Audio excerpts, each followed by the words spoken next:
ኮቪድ-19 የተባለ መቅሰፍት ዓለምን ባሸበረበት ጊዜ ኮሮና የሉት ቫይረስ ፕላኔታችንን ባስጨነቀበት ወቅት ከበርቴዎች በምስኪን ድሆች ላይ ጨከኑ። ክትባቶችን አምርተው በውድ ዋጋ ለመንግስታት አቀረቡ። ያኔ ዓለምን የመታው ደዌ ድሆችን ለሞት ባለጸጋዎችን ለተጨማሪ ሀብት አደላደለ። በርካቶችም አሉ ፕላኔታችን የጥቂት ባለጠጎች መፈንጫ ሆናለች። በዓለማችንም ኢፍትሃዊነት ነግሷል። እኔ ከሞትኩ ይሉት ቢልም ጠንክሯል። ይህንን ኢፍትሃዊነት የኔ ፍላጎት ብቻ ግምት ፖለቲካዊ መልክ ስናለብሰው ዩኒላተራሊዝም ይሉትን ፍልስፍና ይሰጠናል። ትላንት በኮቪድ-19 ወረርሽኝ ጊዜ በኢኮኖሚ ቀመር ተሰርቶ ከሰብአዊነት ርቆ ከከበርቴዎች ሀብት ላይ ሀብት የከመረው የድሆችን ጥሪት ያሟጠጠው ይስሌት ዛሬ ላይ የዓለም ፖለቲካ መዘወሪያ ስለመሆኑም እየተነገረ ነው። ከቀዝቃዛው የዓለም ጦርነት ወዲህ የሊበራሉ ዓለም መሪ አልያም ከድህረ አሜሪካ ወዲህ በርካታ ተዋንያኖችን ላስተዋወቀችው ዓለም ዘዋሪ ትሆናለች የተባለችው ዋሽንግተን በዩኒላተራሊዝም ፍልስፍና የዓለምን ጂኦፖለቲካ ኢኮኖሚና ትብብር ታመሰቃቅለው ገብታለች።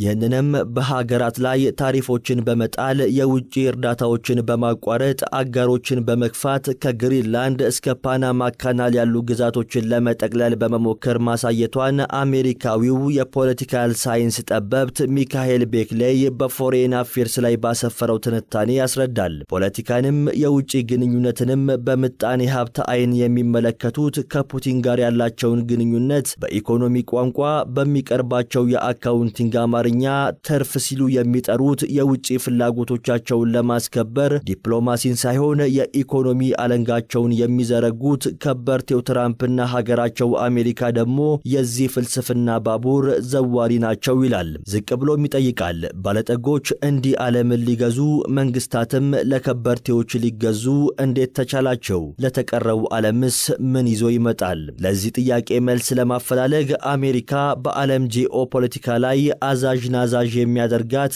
ምንድነው የሚለውን መመልከት ከቁም ነገሩ ያቀርባል። ሚካኤል ቤክሌይ እንደሚል ዛሬ ላይ የአሜሪካ ሸማች ገበያ በቻይናና በአውሮፓ ህብረት የሚገኙ ገበያዎችን ጥምረት ብቻውን የሚገዳደር ነው። 50 በመቶ የሚሆነው የዓለም አቀፍ ንግድ እንዲሁም 90 በመቶ የሚሆነው የዓለም አቀፍ የፋይናንስ ግብይት በዶላር የሚከወን የአሜሪካ መንግስት እጅ ባለባቸው ባንኮች የሚተላለፍ ነው። ይህም ዋሽንግተን ከፍላጎቶቿ በተጻራሪ በቆሙ ሀገራት ላይ ኢኮኖሚያቸውን የሚያቃውስ ማዕቀብ እንድትጥል ስልጣን ይሰጣታል። የብቻ አይደለም። የዋሽንግተን ኢኮኖሚ በንግድ ላይ ያለው ጥገኝነት ከሌሎች ሀገራት ጋር ሲነጻጸር እጅግ ዝቅተኛ ነው። የውጭ ንግዷ ከጠቅላላ የሀገር ውስጥ ምርቷ 11 በመቶን ብቻ የሚወስድ ነው። ይህም አማካኝ ተብሎ ከተቀመጠው ከዓለም 30 በመቶ ጋር ሲነጻጸር ከግማሽ ያነሰ ይሆናል።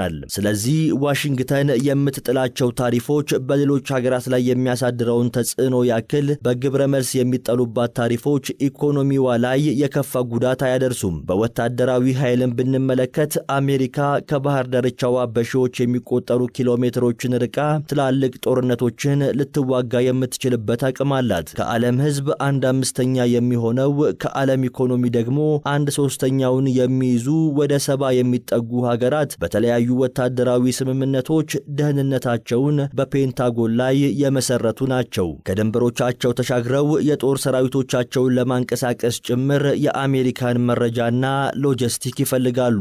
እነዚህና ሌሎች ምክንያቶች አሜሪካ ያለማንም ድጋፍ በራሷ ፍላጎት የዓለምን ስርዓት መቀየስ ህጎችን መሻር እንድትችል አቅሙን ሰጥቷታል። በርካቶች ግን ስጋታቸውን ያጋራሉ። ቁርስ ላይ ያነሱትን ሐሳብ ምሳ ላይ ስላለመጣላቸው ዋስትና የማይሰጡ ናቸው በሚባሉት ፕሬዝዳንት ትራምፕ የምትመራው አሜሪካ በዚህ ልክ በዓለም ጂኦፖለቲካ ላይ ለመንገስ የምትከተለው የዩኒላተራሊዝም ፍልስፍና በፕላኔታችን ላይ ኢፍትሃዊነትን ሊያነክስ ይችላል። በእርግጥ ህይወት ስለ ገንዘብና የውጭ ግንኙነት ደግሞ የፈለጉትን ስለማጋበስ ብቻ ከሆነ ትራምፕና የዩኒላተራሊዝም ፖሊሲያቸው ትርፋማ ነው። ምክንያቱም በወዳጅ ሀገራት ላይ ታሪፍ መጣል፣ የውጭ እርዳታን ማቋረጥ፣ የሰው ሀገር ግዛትን በጉልበት ለመቆጣጠር መሞከር፣ አጋር ሀገራት ለራሳቸው ደህንነት ዘብ እንዲሆኑ መግፋት፣ የነጩን ቤተ መንግስት ወጪን ቀንሶ ገቢን ከፍ ሊያደርግ እንደ ዘመነ ኮቪድ በድሆች ጥሪት ሀብታሞች እንደከበሩት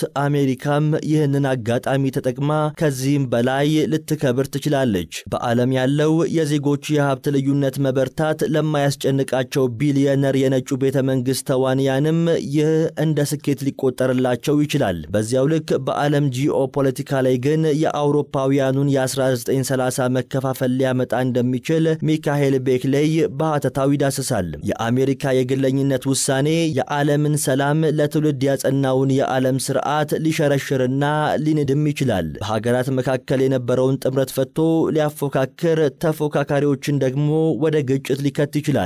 ምክንያት የዩኒላተራሊዝም እሳቤ ምድርን በሀብት ክፍፍል ወደ መጨረሻው የኢፍትሐዊነት ደረጃ ላይ የሚያደርስ ነው።